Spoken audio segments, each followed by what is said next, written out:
top. I'm a big fan of Zach. Zach, good to see you, buddy. Good to see you Thank too, you for man. being here. You're always like super nice, and Thanks. what I hear from my good friends now that you've gotten really famous, you're still super nice. And I like that. That's good. Yeah, I like that a lot. Try to not be too different. Yeah, you're like the most, and I mean this as a compliment, the most normal, extremely talented, now rocket ship riding guy I know. Well, thanks. I appreciate that. Do you feel like your life has changed a bunch in the past year? Yeah, no doubt. Yeah. How so? There's a lot of... You got a nice watch on. Yeah, I guess. There's goofy stuff like that. Yeah. Yeah, I don't know. There's, obviously being recognized a lot more as interesting and different. It's still fun for me. I know, at some point people all kind of start to be like, all right, now I need to have my privacy a little bit too. And I kind of get that feeling sometimes, but I'm still like, I just get a kick out of it. If somebody recognizes me in an airport or a grocery store or something, it's still, I don't know, it's pretty fun for me. Do you feel if you're not wearing your cowboy hat, people don't recognize you as much? No, I wish. Oh, really? I've tried to be more incognito and just put a ball cap on. And the other day, I was in Bass Pro Shops. And everybody's going to recognize you in Bass Pro Shops. Well, that was my first mistake. That's right. That's my obvious clientele. So that was dumb to think I wouldn't. But I was in full relaxation day off of the road mode, and I was wearing a pair of jean shorts, cut off jeans that were way too short, and white socks that were up to my calf, and camouflage Crocs, and wandering through there in my ball cap and sunglasses thinking I was going to breeze through there with nothing. Sure enough, there's a bunch of people that come up and ask to take a picture, and it's like, great. Well, this is how I want to be remembered by people in my white socks and my camo Crocs. Yeah, I don't think, I guess maybe that's just everybody. You wouldn't think you have a very recognizable face from your own perspective, but also the single mustache. Well, yeah, there's and that. Also the fame and the fact you're putting out awesome music. I mean, I think that's probably the biggest part of it. Would you mind retelling a story that you told me once about? Sure. Because again, if I can remember it. Well, you'll remember it. It's about calling and setting up your own gigs when you were a kid. Oh yeah. Would you mind retelling our audience that story? Yeah. Well, it was just the first gig. Our family orthodontist growing up, who was also a good friend of ours, kind of a bonus set of grandparents, really, to all us kids. Anyway, he and my dad were in, Randy Schuler is his name. Randy and my dad were all in Rotary Club together, doing the small town thing there in Sunnyside, Washington. And we had recently started, well, I guess it'd been a couple years. I'd started playing guitar. The rest of my siblings had taken up instruments too. We weren't really playing as a band. Anyway, the Rotary Club, I think, had something to do with, they were putting on this Patsy Cline musical at the local high school, and so Randy called my dad and asked, John, would you, I heard the kids been playing some music, you think they'd like to come open up the show for us? And my dad was like, well, Randy, I don't know. I don't even know if they're a band, really. You're going to have to talk to them. So I don't remember it personally, but I've been told the story many times, and I'm sure it gets more fantastic every time it's told, but that little 7-year-old me, I guess I would have been at the time, got on the phone with Randy Schuler, and Randy asked me, well, we'd like you to come open this show. And I said, well, we'd love to do your show. When is it? He said, well, it's a couple months away. And I said, perfect. That way we'll know some songs by the time the show comes around. So that was kind of, Randy is the reason we started the family band, really. We were all just learning instruments and not really trying to do anything with it. And anyway, so he was kind of the birth of the family band, Top String. You have your guitar with you. Yeah. Can I ask you a couple things as you hold your guitar? What is what's the most famous bluegrass lick? Because I know famous blues licks. Yeah. Can you give me some sort of a very famous bluegrass or a traditional bluegrass lick that our audience would know?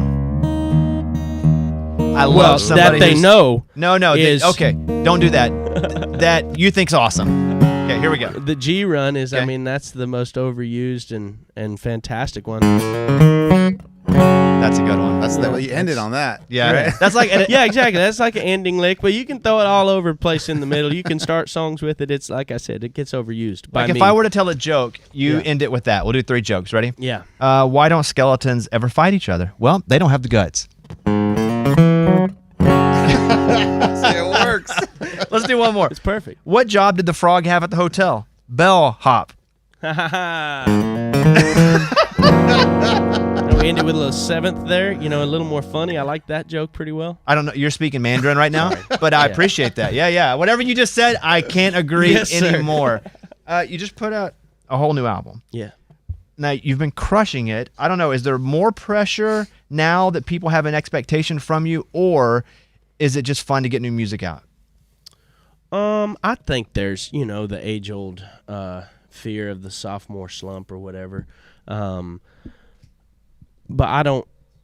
I feel very confident in these songs. It's funny, a lot of this record was already written and a bunch of it was recorded before we ever put out the first one. What do you mean? You had already written all the songs, you just didn't put them on the first record? Yeah, a bunch of them. Yeah, I think there's 10 on here that were stuff that was recorded before we ever put out the first record, and 5 that we recorded after, but most of those were written before still too.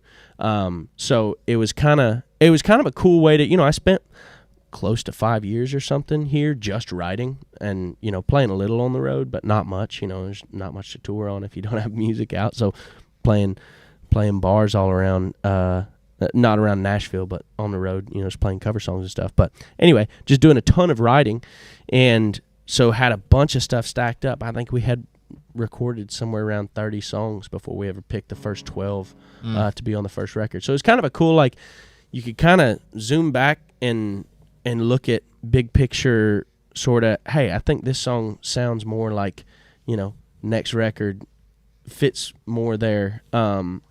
So we already had a plan, for most of it before the first one came out. So it feels like, I don't know, that preparation makes it feel like there's less pressure. And mostly I'm just pumped to have more music out.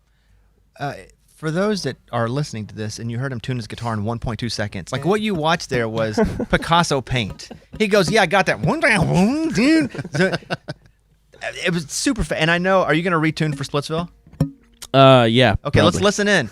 Okay. Oh, yeah. You got to put her down in the drop D. So you hear? We got an E note on there. That don't fit with that D chord. Oh, no, it does not. Now we got And that was quick. Crazy. That's crazy. Do you think you've just played so many hours to be proficient, or do you think there's something in you that helps your proficiency? I think there's definitely something in you that's got to kind of start it. But yeah, there was a lot of hours put in on it. I've heard that ages 10 through 15 are kind of the ages where a lot of people get great playing an instrument because there's not much you can do at that age. It's not like you're 16 and you have a car or a job. Nope. Would you agree with that theory? Yes, 100%. I can't imagine, like, I know, lots of folks that, pick up an instrument or something while they're in high school. I can't imagine doing that. Yeah, you're just too busy. You got too much responsibility at that point. When I was, I don't know, I started playing at 5, probably from the ages of like 8 to 15. I was probably playing 2 or 3 hours a day.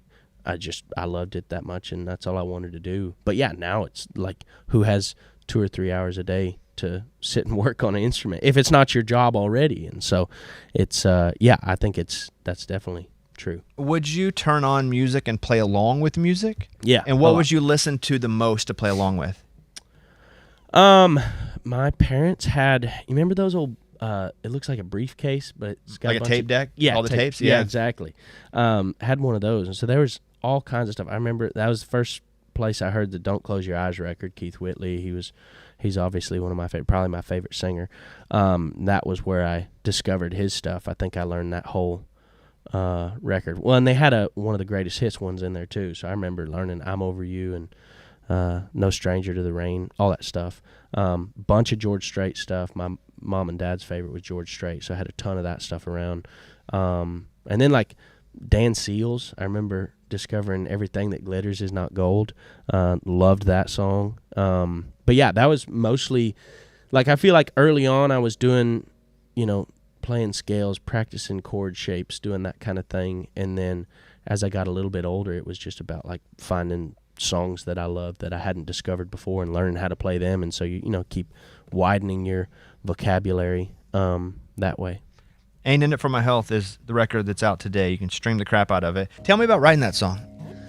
That was one with myself, Carson Chamberlain, my producer, and co-writer on all that stuff, and then Paul Overstreet. I believe it was Carson's idea, the Splitsville thing. I'd heard the term, whatever the reference, and it's like, it's just a wacky sounding kind of, almost like it's a made-up word. I don't think it's in the dictionary. And then, I don't know, yeah, it's just a cool, that's something, that bridge, I love that bridge, you'll find someone, I'll find someone, talk about trying to stay friends. Can you play the bridge? Can you play the bridge again? Yeah, yeah. Oh, you'll find someone and I'll find someone, and we'll talk about trying to stay friends. But you won't want to see me anywhere with her, and I damn sure won't want to see you with him. Welcome to Whenever you Splitsville. write and you hit something like that and it feels good, are you like, that's it? Do you go back and readdress it, or are you just like, that's it, we got the bridge?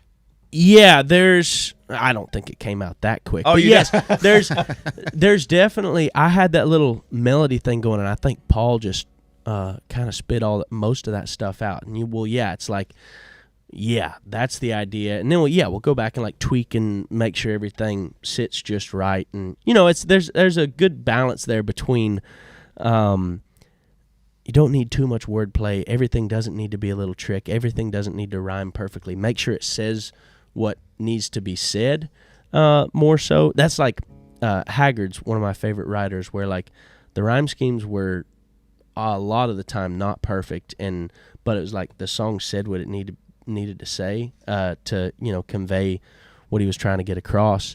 We try to have a little balance there of don't wrench on it too much. If it feels good, kind of go with it, but obviously make sure it makes sense. And what about when you wrote I Never Lie? Can you tell me a story about that?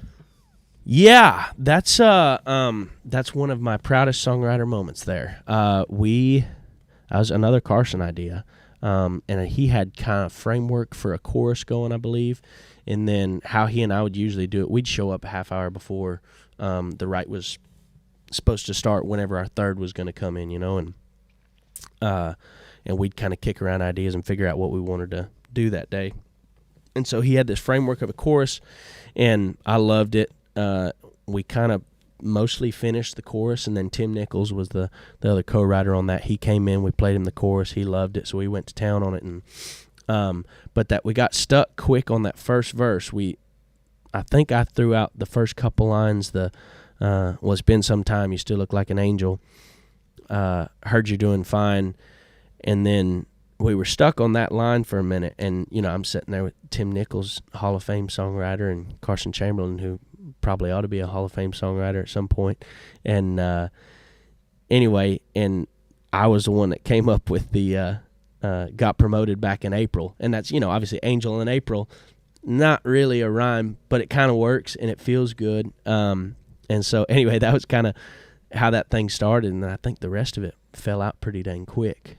It's funny when you say Angel in April, just speaking it. Yeah, you're right. You're like, oh, that's kinda obviously does not a rhyme, right? Run with it. So that was Anyway, that's one of my. Like I said, I got to be the one that threw out the line when I'm sitting there stuck. We're stuck on this thing with a couple of guys that's got a list of hit songs longer than I can remember. So on this new record, what's the very last song that made it? You have 15 songs here, but I'm always curious. Oh yeah. And does that mean you just wrote it? If that's the case. Not necessarily. I'm trying to remember. I know Loving the Wrong Things was the only song I wrote in 2024. And one of the last batches, there's 5 on there that we recorded sometime in the spring of 24. Spring of 25. So yeah, that was written, I think it was June or something of 24, and then recorded it early in 25. So that was, I think we had a little bunch of them that, you kind of like what feels are we missing, what subject matter are we missing, what kind of, and don't get on top of something else that we have.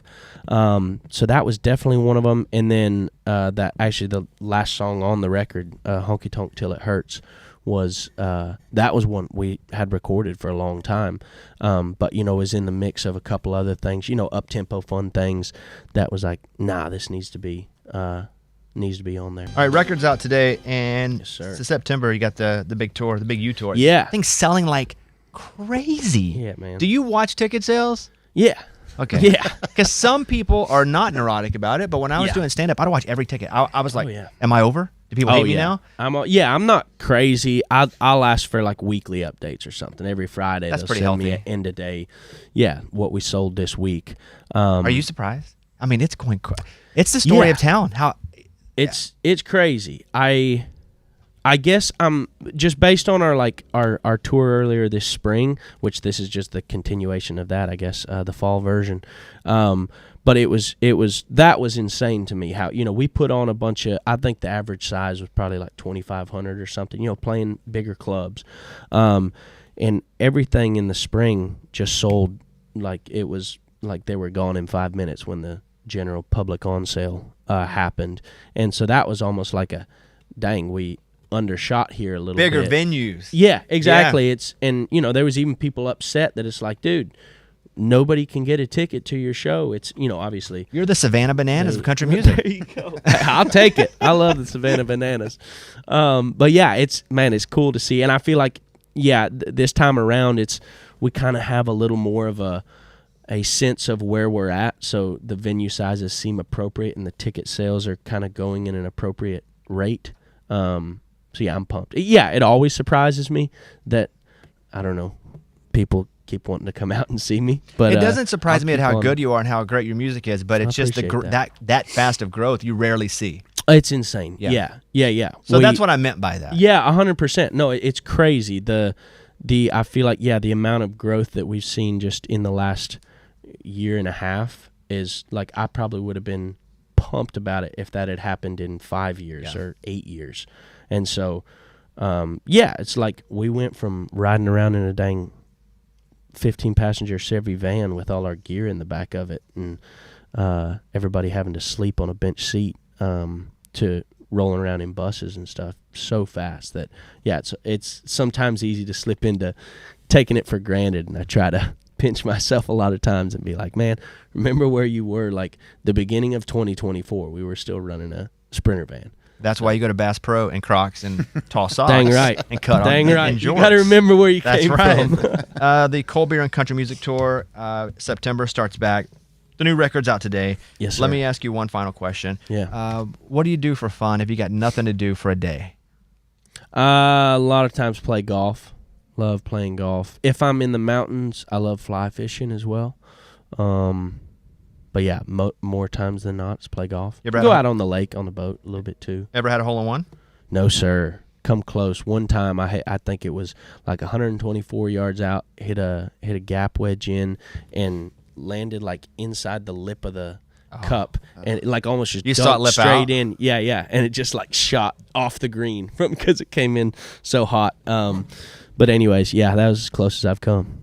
Would You rather play golf? Yeah, I thought so. You play a good little bit, huh? I played a little bit. Yeah. I play when I have time. Yeah. Oh, You yeah. know, we have a weird job that we have no time for a long time, and then we actually have a lot of time. Yeah, absolutely. And golf's tough if you're not Well, consistent. yeah, absolutely. Well, man, it's really good to see you again. Congratulations on everything. I hope everybody listens to the record like crazy, goes to watch you on tour.